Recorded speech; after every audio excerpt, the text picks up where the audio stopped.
Setelah tahta Ninja 250 bertahan selama 5 tahun lebih di pasaran Indonesia, pabrikan garpu Tala mulai tertarik terjun di segmen sportsbike 250cc ini. Untuk menghadapi juara bertahan yang sudah mempunyai nama besar, tentunya Yamaha cukup serius dalam mempersiapkan jagoan barunya ini. Prototipe bernama YZF-R 25 yang digadang akan menjadi lawan sepadan bagi Ninja 250 ini pun mulai dipamerkan pada ajang Tokyo Motorcycle Show Desember 2013. Prototipe berpenampilan mirip YZR M1 tersebut sebelumnya sudah dites langsung oleh Valentino Rossi, dan kabarnya Rossi cukup puas dengan performa motor yang dibekali mesin inline twin 250cc ini. Berita tentang motor baru Yamaha ini pun beredar luas di berbagai media otomotif, dan respon biker Indonesia sangat antusias menanti kedatangan motor ini. Bahkan, saking antusiasnya, dulu saya ingat sekali ada sebuah grup Facebook yang berisikan dukungan bikers Indonesia agar R25 segera dimasukkan ke tanah air.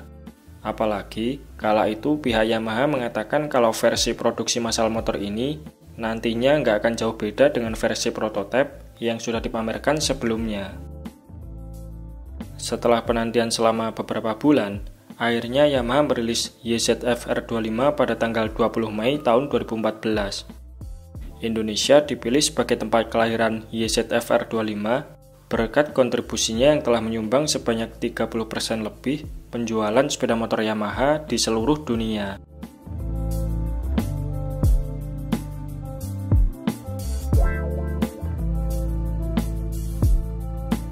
Setelah wujud aslinya dirilis, R25 mendapatkan respon cukup positif, dan hal ini dibuktikan dari pembukaan inden pertama R25 yang berhasil terpesan sebanyak 2.677 unit dalam kurun waktu 25 jam saja. Namun, di sisi lain, tak sedikit pula yang kurang puas dengan motor ini, terutama pada sektor penampilannya. Kritikan pertama datang pada wajah YZF-R 25 yang terlihat sama sekali berbeda dari versi prototipenya.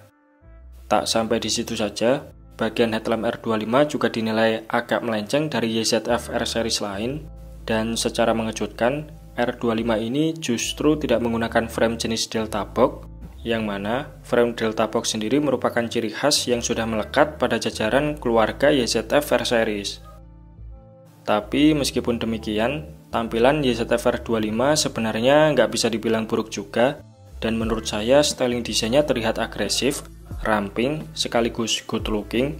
Hanya saja, beberapa ciri khas yang seharusnya ada pada sebuah Yamaha R Series telah dihilangkan pada motor ini.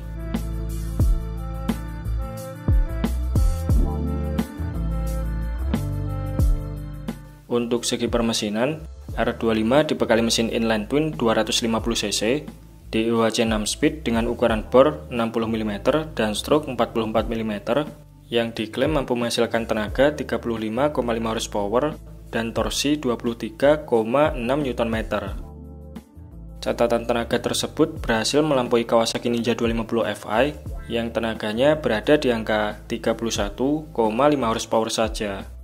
Belum lagi bobot R25 juga selisih lebih ringan 6 kg, sehingga secara performa, motor ini bisa dibilang lebih bagus dari Ninja 250 Fi pada waktu itu. Lantas, bagaimana dengan penjualannya? Di awal kemunculannya, YZF-R 25 digadang akan menumbangkan Kawasaki Ninja 250, mengingat spesifikasi mesinnya yang lebih unggul. Angka penjualannya melampaui Ninja 250 selama beberapa bulan pertama semenjak dirilis. Namun, sayang kesuksesan R25 ini tidak berlangsung lama, dan nama besar Ninja 250 yang sudah mengakar ternyata cukup sulit dilengsarkan dari puncak klasmen penjualan.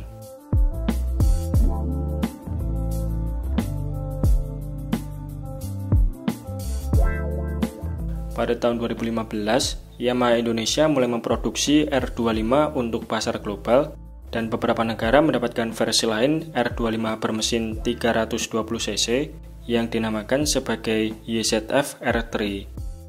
Versi global R25 ini ternyata mempunyai permintaan jauh lebih besar dibandingkan penjualannya di Indonesia. Bahkan, jumlah yang diekspor ini menempati posisi kedua permintaan ekspor terbanyak setelah Yamaha NMAX. Jika digabungkan antara volume penjualan ekspor dan pasar domestik Indonesia, jumlah distribusi R25 tembus belasan ribu sampai puluhan ribu unit dalam setiap tahunnya.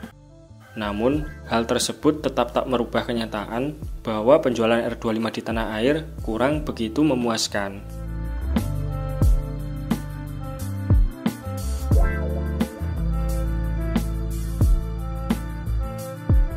Kondisi YZF R25 di Indonesia mendapatkan pukulan besar setelah Honda merilis CBR 250RR pada tahun 2016 yang menawarkan fitur lebih unggul, desain agresif, serta mesin twin cylinder yang tenaganya jauh lebih powerful ketimbang Ninja 250 maupun R25 sekalipun.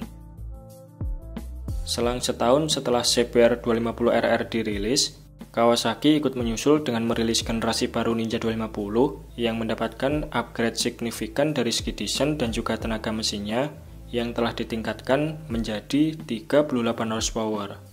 Sehingga jika dibandingkan antara ketiga motor ini, YZF R25 mempunyai catatan tenaga yang paling kecil.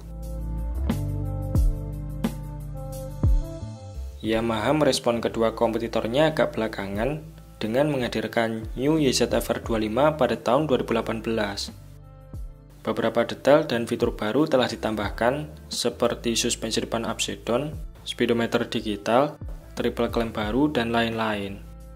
Akan tetapi, ada beberapa hal yang dirasa terlalu nanggung dari versi upgrade ini. Selain spesifikasi mesin yang masih identik dengan generasi sebelumnya, desain R25 ini terkesan hanya berubah dari bagian depan ke tengah saja, sedangkan bagian belakangnya belum mendapatkan sentuhan perubahan. Anehnya, ketika kedua kompetitor menyematkan desain agresif, versi terbaru R25 ini justru mengadopsi desain lebih kalem dibandingkan versi sebelumnya. Alhasil, banyak yang mengeluhkan kalau perubahan R25 ini kurang greget, terkesan setengah-setengah, dan mungkin belum bisa sepenuhnya memenuhi ekspektasi mayoritas konsumen di Indonesia. Padahal kalau kita lihat-lihat, kedua adiknya yaitu YZF R125 maupun R15 yang secara kasta berada di bawah R25, kedua adiknya ini selalu mendapatkan upgrade maksimal di setiap generasinya, baik itu dari segi fitur, desain maupun sektor permesinannya. Maka dari itu, nggak heran juga kalau R25 dijuluki sebagai anak tiri Yamaha, karena motor ini tidak mendapatkan perhatian yang sama seperti YZF R series lainnya.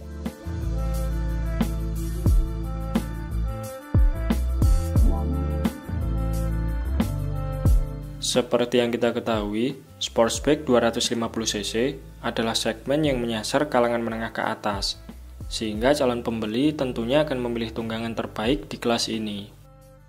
Perkembangan YZF R25 yang dinilai lambat ketimbang kompetitor merupakan salah satu faktor yang menyebabkan kenapa R25 bukan pilihan utama bagi konsumen. Faktor lain yang menjadi penyebab semakin tergerusnya R25 adalah kelahiran Yamaha X-Max pada tahun 2017. Entah strategi ini ditujukan sebagai backingan kelas 250cc Yamaha atau memang sengaja disiapkan untuk mengalihkan penjualan sportsback mereka. Namun, yang jelas maxi skuter Yamaha ini selalu berperan sebagai pembunuh karena biasanya penjualan segmen ini lebih sukses ketimbang produk motorsport mereka. Sejauh ini belum ada kabar tentang bagaimana upgrade Yamaha R25 ke depannya. Namun, jika melihat volume penjualan sport 250cc yang cukup kecil dan konon hanya menghasilkan keuntungan yang nggak seberapa dibandingkan segmen lain, tentu hal ini akan mempengaruhi biaya pengembangannya, dan dalam waktu dekat ini, mungkin Yamaha akan lebih fokus pada X-Max yang lebih laku dari segi penjualan. Sisi baiknya, jika R25 ini nantinya mendapatkan pembaruan desain, tidak menutup kemungkinan Yamaha akan mengadopsi garis desain seperti YZF R7 ataupun YZF R15. Hanya saja, kapan perubahan besar ini akan terjadi, sepertinya hanya pihak Yamaha dan Tuhan saja yang mengetahuinya.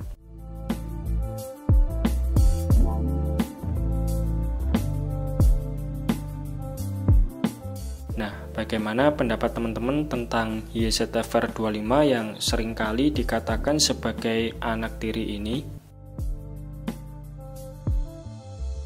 Oke, mungkin itu saja sedikit pembahasan kita di video kali ini. Terima kasih sudah menonton. Sampai jumpa di video-video Bang Rossi selanjutnya.